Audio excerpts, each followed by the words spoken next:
గురువుగారు వర్షాలు స్టార్ట్ అవుతున్నాయి. మృగశిరగ కార్తె కూడా స్టార్ట్ అవుతుంది. రైతులందరూ కూడా ఏరువాక సాగటానికి ప్రయాణం కడుతుంటారు కదా! ఏ రోజు, ఏ టైంలో ఎళ్లి ఈ పనిని పూర్తి చేయాల్సుంటుంది? జూన్ 11వ తారీఖు పౌర్ణమిని ఏరువాక పౌర్ణమిగా పిలుస్తారు. ఓకే. జూన్ 11. ఏరువాక పౌర్ణమి, వృషభ పూజ అనేటువంటిది కూడా ఈ రోజునే చేస్తారు రైతులందరూ. ఓకే. గ్రీష్మ ఋతువు ప్రారంభయుక్తాలు. ఓకే. అంటే ఇప్పటి వరకు వేడి తాపంతో ఉన్నటువంటి మనల్ని చల్లార్చుకుని ఆహ్లాదకరమైనటువంటి వాతావరణం తొలకరి జల్లు పడేటువంటి విధానం ఏరువాక పౌర్ణమి. ఓకే. ఈ పౌర్ణమి రైతులందరికీ కూడా ఒక పంట, ఒక ఆనందదాయకంగా చేసుకునే వ్యవస్థ. ఎందుకంటే రైతే రాజు కాబట్టి ఆ రాజు ఆనందపడేటువంటి రోజు జూన్ 11వ తారీఖు పౌర్ణమి. ఓకే. ఆ రోజు ఉదయం 10:20 నుంచి 12:04 మధ్య వ్యవధిలో హ్మ్.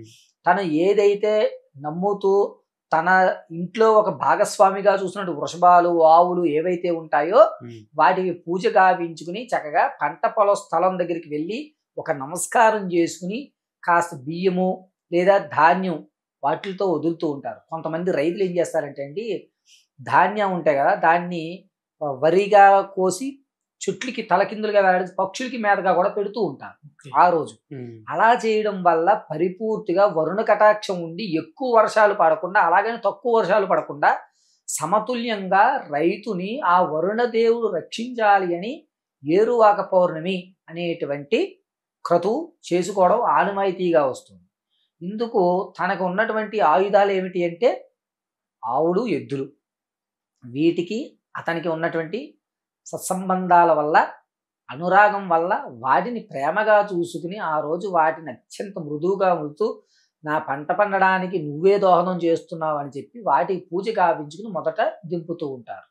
ఇలా ఏరువాక పౌర్ణమి అనేది ప్రతి ఏడాది కూడా పౌర్ణమి రోజున చేసుకోవడం రైతుకి ఆనందదాయకంగా ఉంటుంది. ఆ రోజు వీలైనంత వరకు కూడా ప్రతి ఒక్కరూ కూడా, రైతనే కాదండి, రైతు బాగుండాలంటే ప్రతి ఒక్కరు రైతు కోసం పూజ చేయాలి. ఓకే.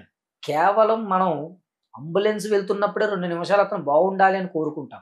అలాంటిది మనకి అన్నం పెట్టేటువంటి రైతు బాగుండాలి అనుకుంటే కనుక 11వ తారీఖున ప్రతి ఒక్కరూ ఆ రోజు రైతు బాగుండాలి అని చెప్పి మీ యొక్క ఇంట్లో ఉన్నటువంటి తులసి దగ్గర కొబ్బరి నూనెతో దీపారాధన చేసి, నువ్వు తినేటువంటి అంటే నేను తినేటువంటి ఈ తిండి గింజలు పండించే రైతు బాగుండాలమ్మా అని చెప్పి ఒక నమస్కారం గావించుకోవడం చాలా శ్రేయస్కరం.